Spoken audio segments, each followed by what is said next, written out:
Cancer का इलाज इतना मुश्किल क्यों है? हमने बिजली का आविष्कार किया है, मानव जीनोम को सीक्वेंस किया है और चेचक को मिटा दिया है। लेकिन अरबों डॉलर के शोध के बाद हमें किसी भी समय 14 मिलियन से अधिक लोगों और उनके परिवारों को प्रभावित करने वाली बीमारी का समाधान नहीं मिला है। हिंदीपीडिया में आपका स्वागत है। अगर आपने हमारे चैनल को सब्सक्राइब नहीं किया है तो प्लीज सब्सक्राइब बटन पर क्लिक करें और नोटिफिकेशन बेल को ऑन करना ना भूलें।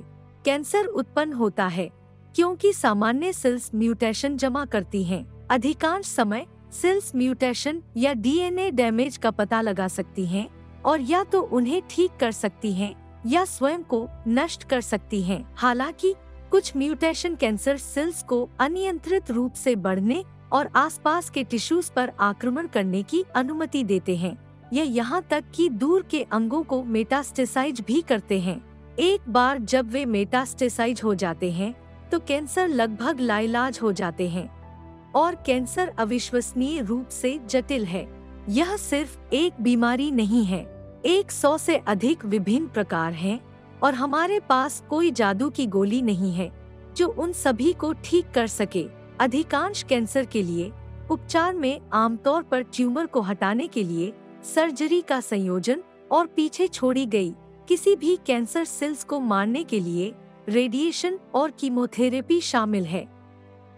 कभी कभी एक विशिष्ट प्रकार के कैंसर के अनुरूप हार्मोन थेरेपी, इम्यूनोथेरेपी और लक्षित उपचार का भी उपयोग किया जाता है। कई मामलों में ये उपचार प्रभावी होते हैं और रोगी कैंसर मुक्त हो जाता है, लेकिन वे 100% प्रभावी 100% समय से बहुत दूर हैं। तो कैंसर के सभी विभिन्न रूपों का इलाज खोजने के लिए हमें क्या करना होगा? हम उन कुछ समस्याओं को समझना शुरू कर रहे हैं जिन्हें वैज्ञानिकों को हल करना होगा। सबसे पहले हमें कैंसर के अध्ययन के नए बेहतर तरीके चाहिए। अधिकांश कैंसर उपचार मानव ट्यूमर की सैंपल से प्रयोगशालाओं में विकसित सेल लाइनों का उपयोग करके विकसित किए जाते हैं। इन सैंपल सेल्स ने हमें कैंसर जेनेटिक्स और बायोलॉजी के बारे में महत्वपूर्ण अंतर्दृष्टि प्रदान की है, लेकिन उनमें वास्तविक जीवित जीव में पाए जाने वाले ट्यूमर की जटिलता की कमी है। अक्सर ऐसा होता है कि नई दवाएं जो इन प्रयोगशाला में विकसित सेल्स पर काम करती हैं, वास्तविक रोगियों के साथ क्लिनिकल ट्रायल्स में फेल हो जाएंगी। आक्रामक ट्यूमर की जटिलताओं में से एक यह है कि उनके पास थोड़ा अलग कैंसर सेल्स की कई आबादी हो सकती है। समय के साथ ट्यूमर के विभिन्न हिस्सों में सेल्स में अलग अलग आनुवांशिक म्यूटेशन जमा होते हैं जो अन्य सबक्लोन को जन्म देते हैं।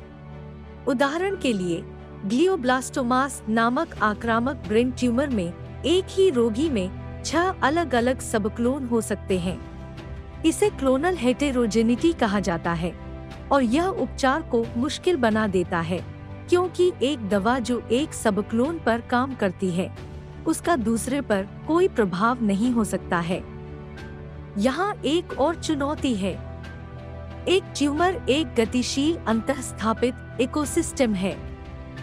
कैंसर सेल्स एक दूसरे के साथ और आसपास की स्वस्थ सेल्स के साथ लगातार संवाद करती हैं। वे सामान्य सेल्स को रक्त वाहिकाओं को बनाने के लिए राजी कर सकते हैं जो ट्यूमर को खिलाती हैं और वेस्ट प्रोडक्ट को हटाती हैं। वे वास्तव में इसके कार्य को दबाने के लिए प्रतिरक्षा प्रणाली के साथ बातचीत कर सकते हैं। इसे कैंसर को पहचानने या नष्ट करने से रोक सकते हैं।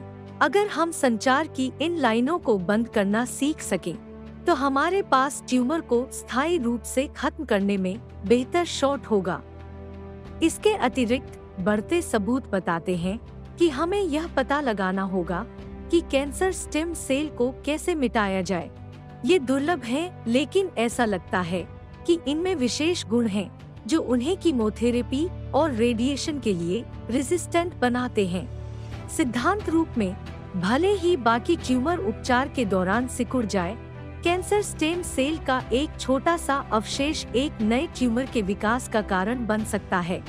इन जिद्दी सेल्स को लक्षित करने का तरीका जानने से कैंसर को वापस आने से रोकने में मदद मिल सकती है।